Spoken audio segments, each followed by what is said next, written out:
Ang nakaraan. Natapos tayo sa kwentong nakakita ang ating bida na isang larwang kahoy, at pinagmasdan niya itong mabuti at biglang umilo ang dalawang mata. Sa ating pagpapatuloy, nabigla ang ating bida sa kanyang nakita at napaupo ito sa lupa sa gulat. Ngunit, habang pinagmamasdan niya ito, siya ay takang-taka dahil ang larwang kahoy ay parang buhay at naglalabas ng maitim na aura. Sa kasalukuyan, habang nangyayari ito, bigla namang lumapit sina Millie at Guan Sufei sa kanya. Nahalatang nabigla at sinabi ni Millie sa ating bida na yung hawak ni Liu Yi. Sa tingin ko, dating ginagamit yan ng mga sinaunang tao sa paggawa ng ritual. Nakita ko kasi sa mag-asa ng mga archaeology ang katulad ng hawak mo. Si Guan Lingyu naman ay napasigaw kay Liu Yi at pag-alit na nagsabi, sa tingin mo pumunta mag-isa yung kahoy na estatwa dito sa lugar nato. Malamang hindi, tama ba ako? Kaya alam ko na may sinaunang tao ang napadpad dito. Takot na wika ni Guan Lingyu kay Liu Yi. Si Liu Yi ay pinakalma ang lahat. Huwag kayo mag-isip ng sobra, masyado niyong tinatakot ang sarili niyo. Ang estatwa na kahoy na ito ay patunay lang na may dating mga tao na gustong mabuhay sa lugar na ito. Kaya para makasigurado tayo na tama ang mga iniisip natin, kailangan pa nating makahanap ng mas maraming ebidensya na magpapatunay sa mga nangyari sa kanila. Kaya, para hindi kayo matakot, ibabalik ko na lang ang larwang kahoy na ito kung saan natin siya nakita. Kailangan nating makahanap ng bagay na magbibigay sa atin ng pag-asang makaligtas. Sabi ni Sufei sa kanila, lahat ng sinabi ni Liu Yi ay tama. Kaya kailangan nating magtulungan upang mabilis tayo makahanap ng paraan. Kaya, huwag na nating aksayahin pa ang oras natin sa lugar na ito. Kailangan din nating makahanap ng pagkain. Sa mga oras na nagsasalita si Guan Sufei ay napansin ni Liu Yi ang kanyang palad na may maitim na tuldok sa gitna. Ano kaya ito, sabi niya. Sinubukan niyang burahin ang itim sa kanyang palad, subalit sa kasamaang palad, ay hindi siya pinalad, kaya naiinis na siya sa kanyang palad. Ano namang dahilan bakit ko naman nakuha itong marka sa palad ko? Si Guan Lingyu ay tinawag si Liu Yi. Liu Yi, halika nga dito. Natatakot ka ba sa estatwang kahoy? Bilasan mo. Si Liu Yi ay tinihil na ang pag-iisip at tumakbo na papalapit sa mga kasama niyang babae. Hindi niya alam na ang estatwang kahoy sa kanyang likuran ay nakangiti ng nakakatakot habang naglalabas ng maitim na aura sa buong paligid.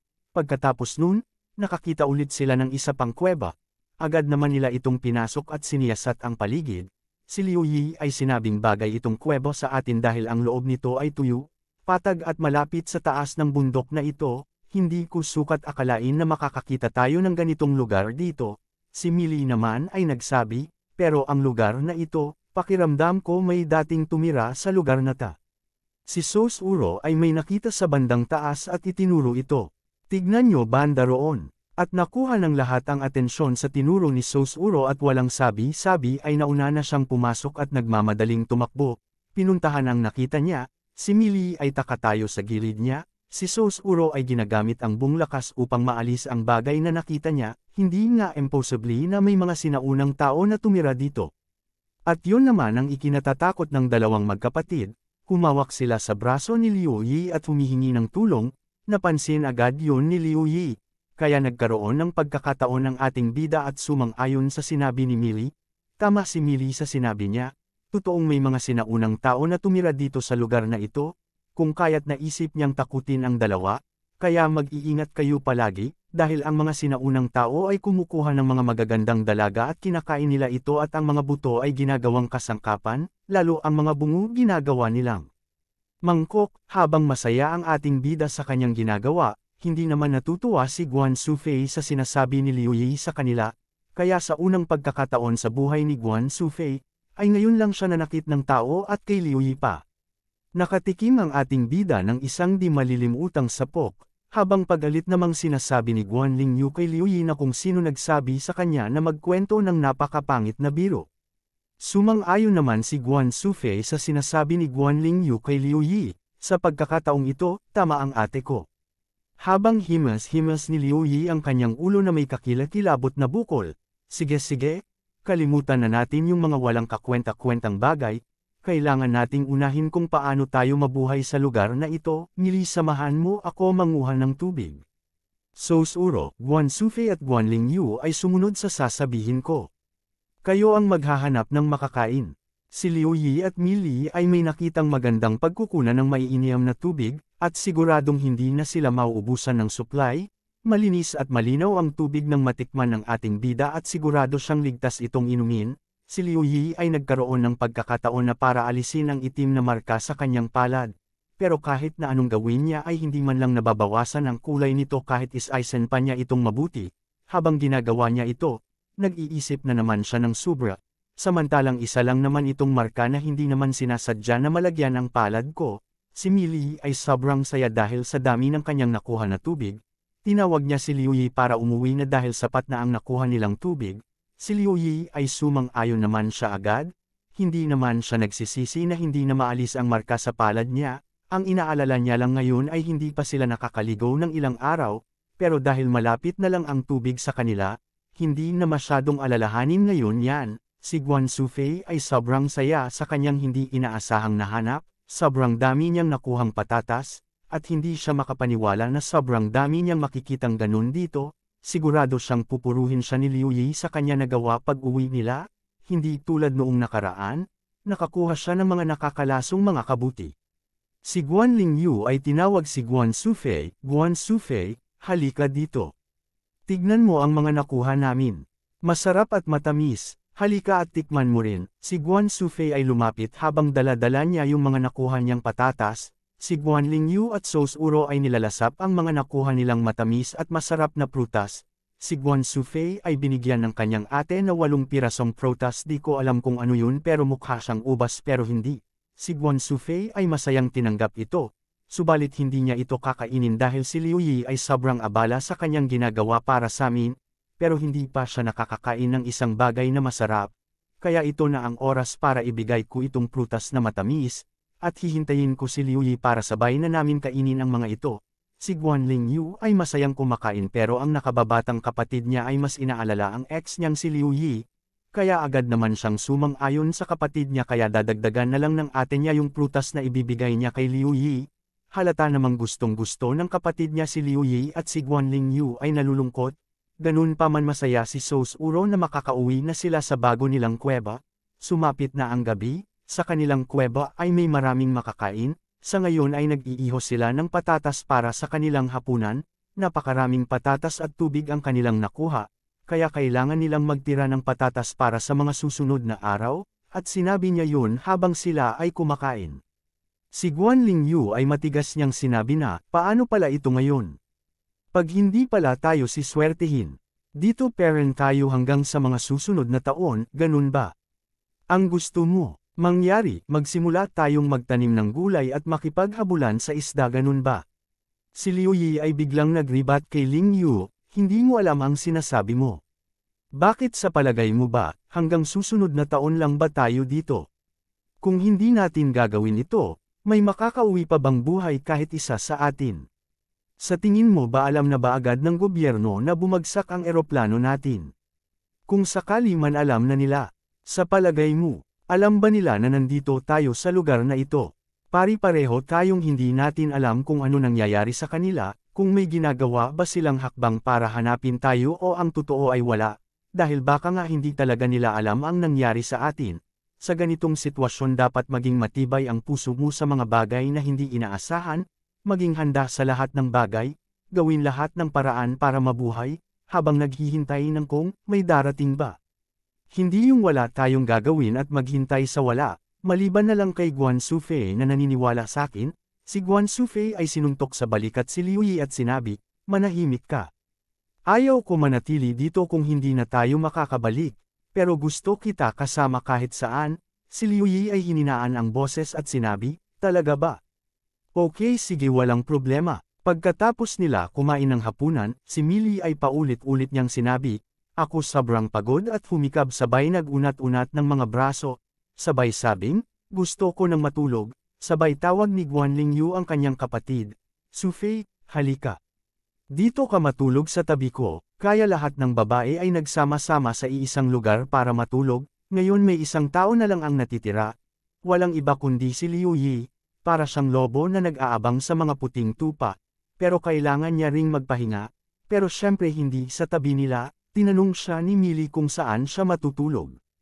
Sa labas ka ba matutulog ngayong gabi, tama ba ako? At sumang-ayon naman si Guan Lingyu sa sinabi ni Millie, pero tinawag ni Millie si Liu Yi. Liu Yi. Halika dito sakin, tabi tayong matulog, may inilaan akong kwarto para matulungan natin dalawa. At napasigaw si Guan Lingyu kay Millie sabay sabing, hindi pwede, hindi siya pwedeng matulog kasama mo. Ganun pa man, pinag-iisipan na ni Liu Yi ang isasagot niya. Subalit, pinipilit pera ni Millie si Liu Yi na magkasama sila matulog, dahil alam ni Millie na nagdadalawang isip si Liu Yi kung ano ang sasabihin niya, kaya tinutulungan na siya ni Millie na magdesisyon. Si Guan Lingyu naman ay nagsabi na kung pwede wag siyang pumayag sa sinasabi ni Millie sa kanya. Alam na kasi ni Guan Lingyu na parang papayag na si Liu Yi sa alok ni Millie kaya inunahan na niya ito, kung gusto mo na may katabi, bakit hindi na lang ako ang piliin mo? Kesa naman kay Millie, sabi naman ni Guan Lingyu sa kanya, ganun pa man, pagkakataon na sana ng ating bida na mawala ang pagiging virgin nito. Kaya lang, nagkaroon tuloy ang ating bida na malaking problema, nag-iisip tuloy siya bakit yung dalawa lang ang nag-aalok na gusto makatabi siya. Ang gusto sana ni Liu Yi ay marinig ang kanyang ex na ayain siya subalit alam naman niya na haad lang si Guan Lingyu sa kanila kaya mas makakabuti kung wala na lang siyang pipiliin sa kanila kaya, nagsabi na lang siya na, kalimutan niyo na lahat yan, mas gusto ko pa matulog mag-isa dito sa bakana ng kuweba para mabantayan ko kayo. Subalit iniisip lang niya talaga si Guan Sufei dahil malakas pa rin ang pagmamahal niya dito kaya mas mabuti pa na wala siyang piliin sa dalawa. Si Guan Lingyu naman ay pakiramdam niya na napahiya tuloy siya sa kanyang ginawa. Dahil sa buong buhay niya ngayon lang niya inalok ang sarili niya sa lalaki, tapos ngayon lang din siya tinanggihan ng lalaki at si Liu Yi pa.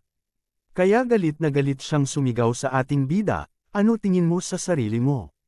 Poging-pogi ka dahil sa inaalok ka namin. Hoy, Liu Yi, huwag mong isipin na hindi namin alam kung ano ang iniisip mo. Alam kong pinaplano mo na tikman kaming lahat at dadalhin mo kami sa iyong ipinagbabawal na lugar. Sobrang talino mo talaga, at nagkukunwaring mahiyain. Akala mo siguro hindi ko malalaman lahat ito. Pero kailangan kitang pukawin sa mga iniisip mo, habang nakaturo ang daliri niya kay Liu Yi, hindi lang si Liu Yi.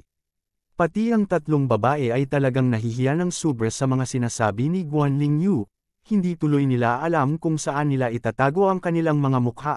Si Liu Yi ay tumayo at umalis habang napapakamot na lang ng ulo, tinalikuran si Guan Lingyu upang iwasan, at umiwas din sa paliwanag sa mga pinagsesasabi sa kanya. Isa pa mahirap na paliwanagan ng isang baliw na babae na hindi alam kung bakit nagkaganyan siya, hindi naman ganyan ang ugali niya dati pero bakit bigla na lang nagbago. Si Guan Lingyu ay gusto pang subukan si Liu Yi kung hanggang saan ang pagtanggi nito sa kanya. Tinawag niya si Liu Yi, sabay sabi, ano ba kinatatakot mo? Heto ako Hal ka na dito, huwag ka na magpanggap na ayaw mo. Si Guan Lingyu ay hindi peren maintindihan kung bakit patuloy peren siyang hindi pinapansin ng ating bida, habang patuloy niyang tinatanggal ang kanyang sapatos at damit hanggang sa nakikita na ang kanyang bilogan na bundok. Kapag patuloy mong hindi ako papansinin, aalisin ko na lahat itong suot ko, at biglang nagpantig sa tinga ng ating bida ang kanyang sinabi, na may butil ng pawi sa kanyang mukha.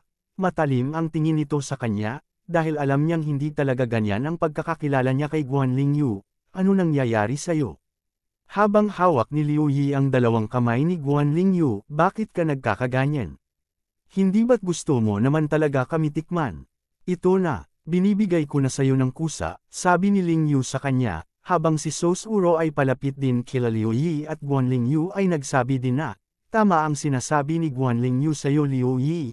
At alam mo naman talaga ang mangyayari, habang inaalis din ni Sosuro ang kanyang damit, dahil kanina pa pala siya nag-iinit sa mga ginagawa ng dalawa, kaya hindi na niya mapigilan na ilabas na rin ang kanyang nararamdaman kay Liu Yi, kung talagang tunay na lalaki ka.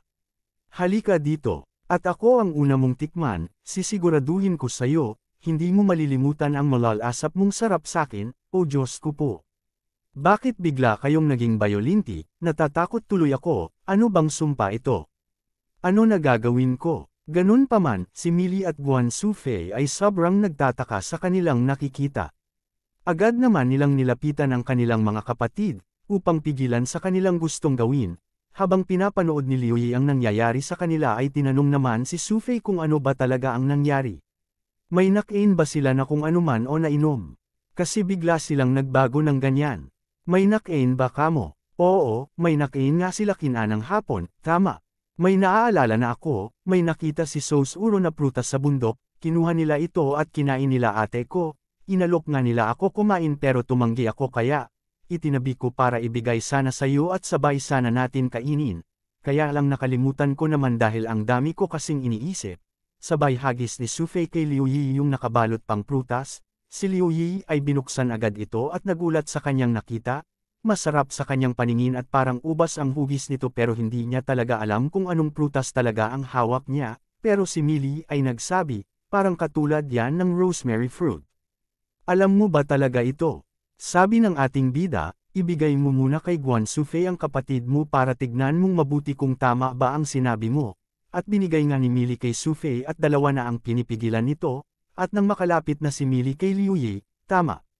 Oo, yan nga yung rosemary fruit, ang ganyang prutas, pag nakain mo. Magkakaroon ka ng hallucination, si Liu Yi ay napagtanto na kung gaano kadelikado ang prutas na ito, at para pala itong droga, may paraan pa ba na maalis ang epekto nito sa kanila? Di ba makukuha yan sa pag-inom ng maraming tubig? Si Millie ay napangiti na lang sa kanya, at tinuruan si Liu Yi kung ano talaga ang dapat gawin pag nakakain ito ng ganyang prutas, dahil kahit ano pa ang gawin nila ngayon, ay wala na talagang ibang mabilis na lunas kundi ang ibigay ang kanyang sarili sa dalawa, dahil ang kanilang nararamdaman ay dapat nilang mailabas. Sakto yun dahil tinanong mo ako kung paano maalis, di ba? Lalaki ka at babae sila, yun ang mas epektibong gawin upang mawala agad ang kanilang nararamdaman. Hindi naman masabi ng ating bida na siya ay virgin pa dahil sobrang nga naman yun nakakahiya. Siya ay nasorpresa at hindi makapagsalita sa kanyang nalaman. Ganun din naman si Sufei, hindi rin siya makapaniwala sa mga sinasabi ni Millie kay Liu Yi at talagang makikita sa kanyang mukha ang pagkagulat. Si Liu Yi ay pinapasok na ng kademonyohan at kinakausap siya, Liu Yi, bakit ba ang kulit mo? Sasayangin mo ba ang pagkakataon na ito? Hindi naman ikaw ang pumilit sa kanila kundi yung dalawang magaganda at mga sexy na dalaga. Isa pagagamutin mo lang sila, Liu Yi. Ang isa namang anghel niya ay bamulong din. Liu Yi, ang paraan na yan ay may posibilidad na hindi gagana. Alam ko may iba pang paraan para masolusyonan ito, tsaka isipin mo si Guan Sufei. Ano na mangyayari sa kanya? Naglalaban ang masama at mabuti sa kanyang isip, hindi. Alam ko may iba pang paraan, at tinignan ng ating bida ang dalawang magagandang babae na panay ang tawag sa kanyang pangalan. Pansamantala po muna natin puputulan ang kwentong ito, mga ka-recap, upang mabitin po muna tayo ng kaunti. Ano na kaya ang mga susunod na mangyayari, mga ka-recap? Maaalis na ba ang virginity ng ating bida? O makakahanap pa kaya sila ng ibang sulong sayon? Subaybayan po natin ang mga susunod na mangyayari, mga ka-recap, dahil pag-anda ng pag-anda po ang kwento sa mga susunod na upload po natin. Kung nagustuhan niyo po ang kwento ngayong araw, nais ko po sana makahingi ng pampaganya mula po sa inyo. Walang iba kundi, like, subscribe, at pakipindot na rin po ang notification bell para po updated po kayo sa mga susunod na video na ating ilalabas. Maraming salamat po sa inyo, mga ka-recap, and God bless you all.